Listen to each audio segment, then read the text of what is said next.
I think it's about time for a Go Fact Yourself Fact of the Week. And today's topic, the Epstein Files. You know, I kind of feel like Dan Parsons. You know, Dan Parsons lost his job on the conservative talk radio show in Lincoln for using the F word. You know what the F word is? Facts. President Trump is using every trick in his massive book of tricks to divert attention away from members of his own political party who are clamoring for the release of the files. In fact, as I think most of you know, a significant block of voters who helped get him elected, both in 2016 and 2024, were those who believed he was going to once and for all expose the so-called deep state, including the sinister cabal of sex traffickers led by Jeffrey Epstein. And now, President Trump dismisses the Epstein case as, quote, a hoax, a scam, and bullshit, and even asked a room of reporters recently why anyone is still talking about a sex offender nobody cares about. Well, how much effort will the president use to try and divert our attention away from this issue, one that his own supporters firmly believe? Well, let's look at this clip from the president just yesterday in the White House.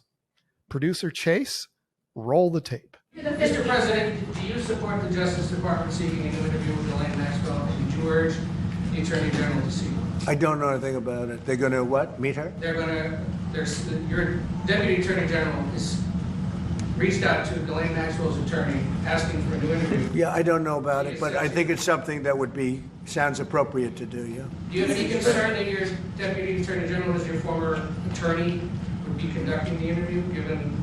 No, I have no concern. He's a very talented person. He's very smart. I didn't know that they were going to do it. I don't really follow that too much. It's sort of a witch hunt, just a continuation of the witch hunt. The witch hunt that you should be talking about is they caught President Obama absolutely cold, Tulsi Gabbard. What they did to this country in 2016, starting in 2016, but going up to 2020 in the election. They tried to rig the election, and they got caught. And there should be very severe consequences for that. You know, when we caught Hillary Clinton, I said, you know what? Let's not go too far here. It's the ex-wife of a president, and I thought it was sort of terrible. And I let her off the hook, and I'm very happy I did. But it's time to start, after what they did to me, and whether it's right or wrong, it's time to go after people. Obama's been caught directly. So people say, oh, you know, a group. It's not a group. It's Obama. His orders are on the paper. The papers are signed. The papers came right out of their office. They sent everything to be highly classified. Well, the highly classified's been released. And what they did in 2016 and in 2020 is very criminal. It's criminal at the highest level. So that's really the things you should be talking about. I know nothing about the other, but I think it's appropriate that they do go. May I ask you about that, Mr. President? Yeah. Tulsi Gabbard has submitted a criminal referral to the Department of Justice. From your perspective, who should the DOJ target as part of their investigation? What specific figures in the Obama administration? Well, based on what I read, and I read pretty much what you read, it would be President Obama. He started it. And Biden was there with him, and Comey was there, and Clapper. The whole group was there. Brennan, they were all there in a room. Right here, this was the room. This is much more beautiful than it was then, but that's okay. I have nice pictures up. They came out of the vaults. They were in there for 100 years. This is much more beautiful. We have the Declaration of Independence now in the room, which wasn't here. I guess people didn't feel too good about putting it here, but I do. But you know what? If you look at those papers, they have them stone cold, and it was President Obama. It wasn't lots of people all over the place. It was them too. But the leader of the gang was President Obama, Barack Hussein Obama. Have you heard of him? Barack Hussein Obama. Have you heard of him? Oh my gosh. That was just bizarre.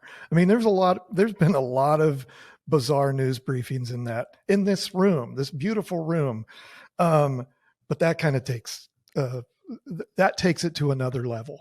So basically, the current president of the United States is accusing the president before him of treason. And so are we just that's okay? And again, this is all an effort to divert our attention away from the issue that he desperately does not want to talk about.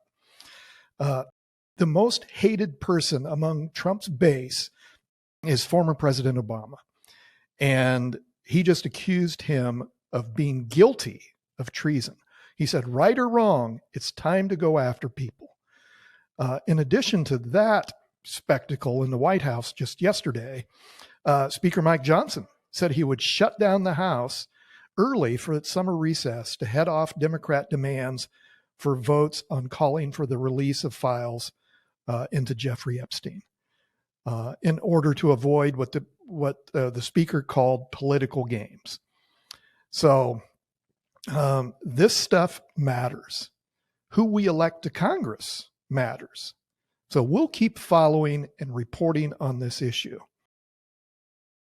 Hey, I'm just coming back to the Parsons Public Relations studio to give you an important update to this story. A bombshell breaking story just this afternoon from the Wall Street Journal. Here's what they published. Here's the headline. Justice Department told Trump in May that his name is among many in the Epstein Files. Here's the lead paragraph.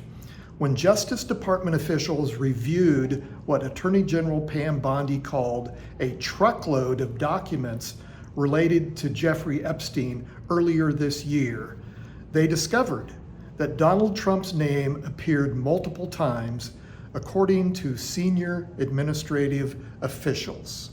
Officials, not just one, but many. It goes on to say, in May, Bondi and her deputy informed the president at a meeting in the White House that his name was in the Epstein files, the official said. Many other high-profile figures were also named, Trump was told. The story goes on. Trump said last week, in response to a journalist's question, that Bondi hadn't told him that his name was in the files. Okay, so this story, as we say in journalism, has legs. Despite the president's desperate attempts to distract us, it's not going away anytime soon. And if you had any doubt the importance of real journalists in this important time in our history, here's only more proof. We'll continue to give you the facts about this case and other stories that we're covering. Go Fact You t-shirts are available from our friends at Raygun, the greatest store in the universe, in Omaha, Lincoln, and online. Partial proceeds support local journalism here in Nebraska, including our friends at Flatwater Free Press. Okay, peace out. Talk to you soon.